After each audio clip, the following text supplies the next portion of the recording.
Hey guys, I'm going to keep this short because I know what you guys are here for, and it's definitely not to listen to me talk. But I do have a couple of important announcements that I have to make. Thank a couple people for organizing this, and I want to tell you guys why you're here and why some of the world's top marketers have flown into Seattle to share what they know with you guys. So a lot of you guys may not know me specifically, but you might know my co-founder Vlad from Co-Founders Connect. You might know Timothy Kitchen from Hacker News. You might know Ahmed and Jamie from YPOS, and you might know Ryan from, he's the tallest guy here. Bucciabelli. So really excited for you guys tonight. And the reason I'm so excited is because I've seen all these guys speak before, and I've never seen anything else like it. These guys do not live in Seattle. They're here for a week, and it's going to be a great presentation.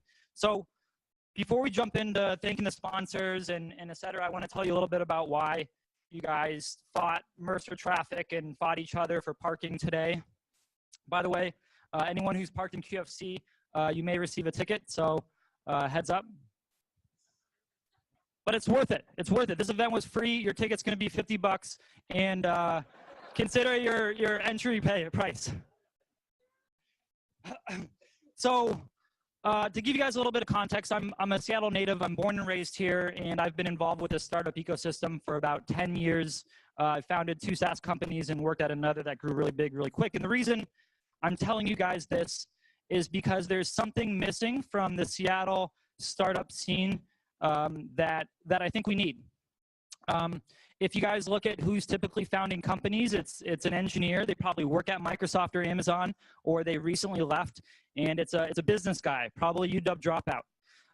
But what's missing from this dream team is someone with very strong marketing muscles. And when I say marketing muscles, I mean people that can generate massive amounts of traction in sales and users, with very little resources. And by little resources, I mean a laptop and your time. This is something that people in LA are doing, and they've mastered. And I haven't seen that skill set yet transition to the Seattle community. And so we had this opportunity to bring these amazing marketers out here. And the one thing that they all have in common is that they've all built an audience before they invested in their product. And the reason why this is a better approach to entrepreneurship is because the typical startup, 90% of them fail, right? You're going to spend 1 to 3 years in product development, and no one's going to buy your product. You're not going to get any users, and you're not going to know why. And so if you can develop an audience first, it significantly de-risks entrepreneurship. There's a lot of benefits from building an audience first. So the first one is, if you can't build an audience, you can't probably sell or market your product. And if you can't sell or market your product, don't spend 3 years building it. I don't know about you guys, but I'm 31, and anything that I do needs to have validation before I dedicate 3 years of blood and sweat to developing and bringing it to market. I've built a product. I spent 3 years on it. No one used it, and that was great when I was 21. I'm here today, but I don't have the time to do that anymore, and some of you are in similar positions. So the guys that are the ladies and gentlemen that are speaking today, they've generated millions and millions and millions of dollars from the audiences that they built.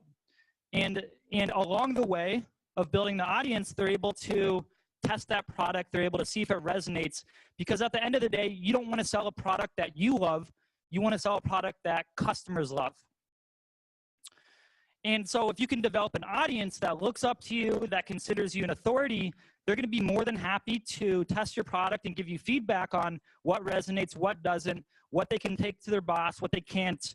And you're going to come up with a much better product that customers love than if you go heads down for 3 years.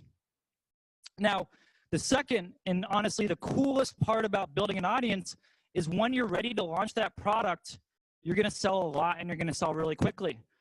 So one of my favorite examples of how powerful an audience can be is Josh Fechter. He grew his agency from 0 to 28 employees in 8 months. And he couldn't have done that unless he had a huge audience to launch his services into. That's an incredible growth rate for a service company. Another example is Jason Wong. Jason Wong started building a meme audience when he's 13. When he was 17, he launched a meme coloring book. Silly, right? It sold $100,000 in 7 days. Today, he has a multi-million-dollar meme business, selling meme candles, meme condoms, meme cookbooks, meme everything. And he did it from building an audience first.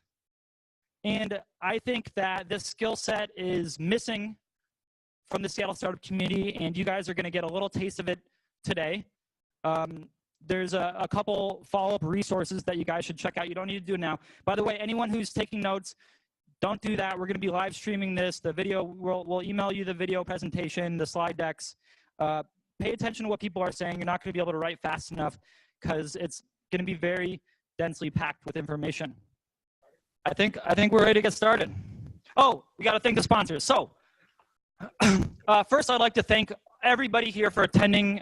People in Seattle don't like to come to events, but somehow 150 of you decided that this one was worth attending. So thanks a lot. The second, I also want to thank my core organizers, Ahmad and Jamie from YPOS and Tim from Hacker News and Vlad. We all took time out of our businesses to get you guys here. I want to thank Atlas. They're going to speak here in a second. I also want to thank CrowdCow for sponsoring the meatballs. Note that I cooked the meatballs, so I hope you guys like them. I was up till 2:30 last night cooking 50 pounds of meatballs. But I did it for you guys. Oh, and Red Hook. Red Hook is sponsoring the beer. It's super nice of them. So thank you, Red Hook. So thanks, buddy. So one last thing. I got one supporter in here. So one last thing is, like I said, I think there's a lot of work to be done in the Seattle marketing community, and we're using this event as a launch point to refocus on Seattle's marketing muscles. Our engineering talent is off the hook. No one, we don't need any help there. What we need is creating a stronger, more robust startup ecosystem through better marketing. And so this is the first event of several that are going to come, down the line later this year. Thanks a lot for attending, and Atlas, please do your thing. Also, big ups to GeekWire for coming out. I heard they're here. Can't wait to see what they say. So